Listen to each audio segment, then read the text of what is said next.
RJD supremo Lalu Prasad Yadav के छठ की तरह उनका दही चूड़ा का जो भोज है वो भी शुरू से सुर्खियों में रहते आया है।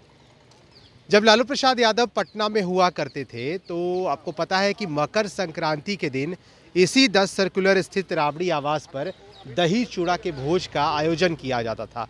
बड़ी संख्या में जो राजनीतिक दलों के नेता हैं वो यहाँ पहुँचते थे। लालू प्रसाद यादव खुद पटना में हुआ करते थे। हालांकि सेहत उनकी खराब चल रही है, जिसको लेकर के वो अपनी बड़ी बेटी राज्यसभा सांसद मीसा भारती के आवास पर दिल्ली में मौजूद है। उनका पूरा परिवार इस बार मकर संक्रांति दिल्ली में मनाएगा। लेकिन इस वक्त राबड़ी आवास का नज़ारा हम आपको दिखा रहे हैं, एकदम सन्नाटा जो है वो आपको नज़र आएगा। हालांकि लालू प्रसाद यादव इस साल देखिए लंबे अरसे बाद जेल से बाहर निकले और ये उम्मीद जताई जा रही थी कि जब लालू प्रसाद जेल से बाहर हैं तो इस बार मकर संक्रांति का त्यौहार इसी 10 सर्कुलर स्थित राबड़ी आवास पर मनाया जा सकता है, जहां पर कई राजनीतिक दलों के नेता पहुंचेंगे और इनका ये दही चूड़ा का भोज काफ़ी सुर्खियों में रहा है। हालांकि इस जेल से बाहर होने के बाद भी लालू प्रसाद की तबीयत में सुधार नहीं हो पाया। हालांकि वो अपनी बड़ी बेटी मीसा भारती के आवास पर मौजूद है। वहीं पर तेजस्वी यादव, राजश्री, उनकी बहू लालू प्रसाद की खुद मीसा भारती वहाँ मौजूद है।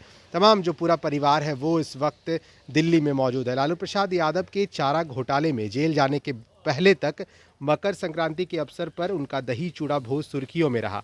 इसमें राजनीतिक दलों की सीमा से हटकर राजनेताओं की जुटान होती रही। लालू के दरवाजे आम लोगों के लिए भी खुले रहे, लेकिन लालू प्रसाद यादव के जेल जाने पर इस पर पूरा असर पड़ा। इस साल लालू प्रसाद लंबे समय के बाद जेल से बाहर हैं, इसलिए उम्मीद की जा रही थी कि पटना के राबड़ी आवास पर दही चूड़ा भोज की धूम रहेगी। खासकर तेजस्वी यादव की शादी के बाद लालू के नई घर बहू के आगमन के बाद मकर संक्रांति के अवसर पर बड़े आयोजन की उम्मीद थी, लेकिन कोरोना वायरस के संक्रमण के कारण ऐसा नहीं हो पाया। कोरोना की तीसरी लहर ने उम्मीदों पर पानी फेर दिया। तेजस्वी यादव की शादी के बाद उनकी पत्नी राजश्री यादव की लालू परिवार में यह पहली मकर संक्रांति है। यह आयोजन लालू परिवार दिल्ली में मीसा भारती के आवास पर करेगा।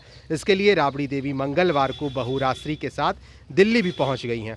उनके साथ उनके बड़े भाई तेज प्रताप भी दिल्ली में हैं। उनके पहले तेजस्वी यादव हैदराबाद से पटना लौटे। हालांकि उन्होंने पटना एयरपोर्ट पे ही अपने पूरे परिवार को बुलाया और फिर वो पटना एयरपोर्ट से ही दिल्ली रवाना हो गए। इस वक्त अब तस्वीरें लगातार हम आपको दिखा रहे हैं, ये राबड़ी आवास का नज़ारा है और मकर संक्रांति के एक दिन पहले का ये नज़ारा बयां करता है कि कोरोना की तीसरी लहर ने एक बार फिर से ऐसा ग्रहण लगाया कि लालू प्रसाद यादव खुद दिल्ली में है और अपने पूरे परिवार को उन्होंने वहीं बुलाया है और मकर संक्रांति का त्यौहार वहीं पे मनाया जाएगा। हालांकि आपको पता है कि 10 सर्कुलर स्थित राबड़ी आवास पर जब छठ होता है और राबड़ी देवी उस छठ पूजा को करती थी तो वो सुर्खियों में रहा है। और एक बार फिर से जब दही चूड़ा भोज का आयोजन भी होता तो ये भी सुर्खियों में रहता और ये होते भी आया है। कई राजनीतिक दलों के नेताओं का जुटान राबड़ी आवास पर हुआ है, लेकिन इस बार कोरोना की तीसरी लहर ने जो स्थितियां बनाई हैं उससे ये अंदाज़ा लगाया जा रहा है और ये तय है कि अब मकर संक्रांति जो है दिल्ली में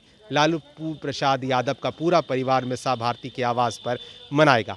अब फर्स्ट बिहार के साथ बने रहे। तंत्र मंत्र के बादशाह, भारत के जाने माने सर्वश्रेष्ठ गुरु खान जी, मिलेगा हर समस्या का समाधान गारंटी के साथ। मेरी बेटी की शादी के लिए बहुत से रिश्ते आते थे, पर कोई न कोई अड़चन पड़ जाती थी। इसी वजह से मेरा पूरा परिवार बहुत परेशान था। बाबा जी की दुआओं से आज मेरी बेटी एक बड़े घर की बहू बनी। भटको चाहे जहां, काम होगा सिर्फ यहाँ। गृह कलेश, कर्ज मुक्ति, प्रेम विवाह, जादू टोना, पति पत्नी में अनबन, सौतन या दुश्मन से छुटकारा, विदेश यात्रा में रुकावट, फिल्मों में प्रवेश और कोर्ट कचहरी जैसी समस्याओं का समाधान। सभी समस्याओं का समाधान गुरु खान जी। अभी कॉल करें 9821707996।